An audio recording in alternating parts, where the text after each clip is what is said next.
আমরা ইন্টারনেট বন্ধ করিনি, ইন্টারনেট বন্ধ হয়ে গেছে।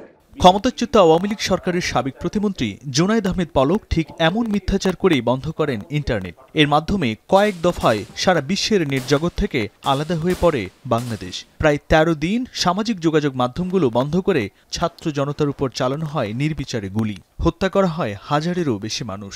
ইন্টারনেট বন্ধ থাকায় আড়ালেই থাকে এসব হত্যাযজ্ঞ। ৫ আগস্ট ছাত্র জনতার গণঅভ্যুত্থানের পর বেরিয়ে আসে সেসব তথ্য। অভিযোগ ওঠে, এই ঘটনায় সাবেক প্রধানমন্ত্রী শেখ হাসিনার ছেলে সজীব ওয়াজিদ জয়ের ছিল প্রত্যক্ষ মদদ। ঘটনা তদন্তে বৃহস্পতিবার জয়সহ ৪ জনের বিরুদ্ধে অভিযোগ আমলে নিয়েছে ট্রাইব্যুনাল। পরে জয়ের বিরুদ্ধে গ্রেফতারি পরোয়ানা জারি করা হয়।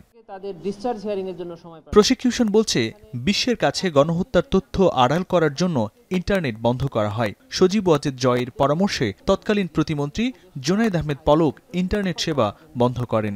সজীব ওয়াজিদ জয়ের পরামর্শে তৎকালীন আইসিটি প্রতিমন্ত্রী জুনায়েদ আহমেদ পলক ইন্টারনেট পরিষেবা প্রথমে স্লো করে দেন, এরপরে সম্পূর্ণরূপে বন্ধ করে হত্যা এবং নির্যাতনের তথ্য আড়াল করে এই হত্যাযজ্ঞ পরিচালনায় সহায়তা এবং সম্পৃক্ততা থেকেছে।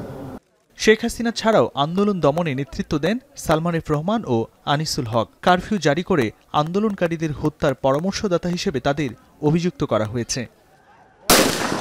এদিকে জুলাই আগস্টে রামপুরায় ২৮ জন হত্যার অভিযোগে বিজিবি কর্মকর্তা রেদওয়ানুল সহ ২ জনের পরবর্তী শুনানি হবে ১৪ ডিসেম্বরে।